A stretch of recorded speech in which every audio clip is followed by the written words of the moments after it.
আসসালামু আলাইকুম রহমতুল্লাহ। দর্শক, এখন যে আইপিএসটি দেখতেছেন আপনারা স্ক্রিনে, সেটি হচ্ছে হ্যামকো কোম্পানির কম্বো 800 ভি একটি আইপিএস। এটি কাস্টমার আমার কাছে নিয়ে আসছে মেরামত করার জন্য। আসলে কাস্টমারের ভাষ্য, এটি ভিতর থেকে ধোঁয়া বের হয়েছে। তো আসলে আমরা এটা খুলে দেখবো আসলে এটার সমস্যাটা কি। দেখেন, এখানে আমরা কাজ করার জন্য কাস্টমারের নাম, মোবাইল নাম্বার রেখে দিয়েছি। প্রয়োজনে কাস্টমার সাথে যোগাযোগ করবো, যেহেতু এটি রাখে গেছি কাস্টমার। তো এটি আমরা এখন খুলে দেখবো। তো আমি সেই কারণে আগেই নাটগুলো খুলে রেখেছি। তো এখন আপনাদের দেখাবো ভিতরের অবস্থা।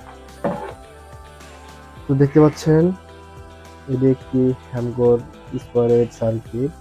হ্যামকো এখন সাইনের আইপিএস বের করছে। তবে হ্যামকোর আগেকার ট্রান্সফর্মারগুলো ছিল তামার। তবে এখন সব আইপিএস এখন অ্যালুমিনিয়াম দিয়ে করা।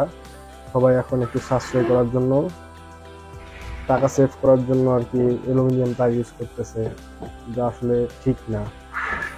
আসলে বাজারে প্রতিদ্বন্দ্বিতা বেশি চলে আসছে, যে কারণে সবাই একটু মার্কেট ধরে রাখার জন্য, একটু কম রেটে দেওয়ার জন্য আসলে এই কাজগুলো করে, যা আসলে কাস্টমারের ক্ষতি। সবাই আসলে কম রেটে খুঁজে, এই কারণে সবাই এই কাজগুলো করতে থাকতেছে। এখন অ্যালুমিনিয়াম দিয়ে করার চেষ্টা করতেছে, আসলে যা আসলে করা ঠিক না। দেখেন তো, যাই হোক, দেখেন তামা দিয়ে করা, তারপরে আসলে যে কোনো একটা ফল্টের কারণে যাই হোক এই ট্রান্সফরমারটা পুড়ে গেছে বোঝা যাচ্ছে। কাস্টমার বলছিল ওটা দিয়ে আসলে ধোঁয়া বেরোইছে এবং আইপিএসটা বন্ধ হয়ে গেছে, চলে না। তো এখন এই কাজটা আমাদেরকে করতে হবে। তো আসলে আমরা এখন চেক দিব। তো আপনারা ভিডিওটি দেখতে থাকুন। তো দর্শক, এখন এটা আগে আমরা চেক করব আসলে কি অবস্থা। তো তার জন্য নাটগুলো হিক্সিং দিয়ে খুলে নিচ্ছি।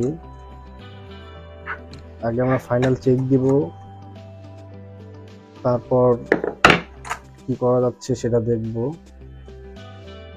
কাস্টমার বলছে আইপিএস বন্ধ হয়ে গেছে। তো নাটগুলো খুলে নিই আগে। তো আপনারা চাইলে হ্যামকোর আইপিএস গুলা সহজেই ঠিক করতে পারবেন।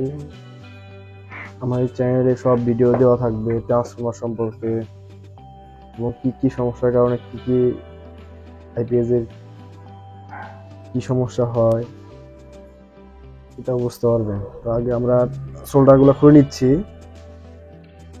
কানেকশন খুলে নিয়ে আমরা একটা এক্সট্রা তার দিয়ে সিরিজ লাইনে চেক দিব, যেন সঠিক সমস্যাটা বোঝা যায়।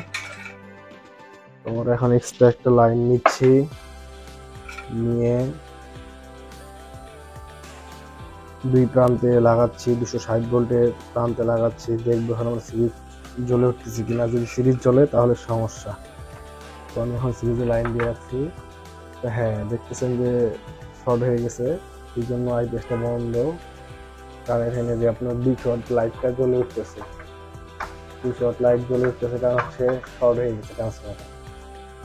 তো আসলে আমার তারে ট্রান্সফরমার নষ্ট হয় না, যাই যে কোনো কারণে সমস্যা হয়েছে। এখন তার জন্য আগে আমাকে এখন ট্রান্সফরমারটাকে বাইন্ডিং করতে হবে। তো আমার কাছে এরকম করে ট্রান্সফরমার বাঁধা আছে কপার দিয়ে। তো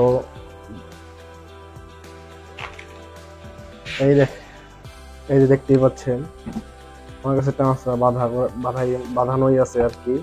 এরকম একদম রেডি করা, যেভাবে করা আছে হ্যামকোর এভাবে করা আছে। এই ট্রান্সফরমারটা আমরা এটাতে সেট আপ করবো। সেট আপ করার পরে সার্কিটে কোনো ফল্ট আছে কিনা, চার্জিংয়ের প্রবলেম আছে কিনা সেটা দেখতে হবে।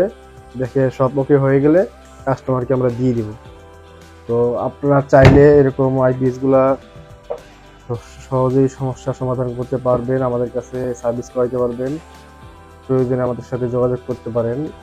আমাদের সাথে যোগাযোগ করার জন্য স্ক্রিনে দেওয়া নাম্বারে ফোন দিয়ে যোগাযোগ করতে পারেন।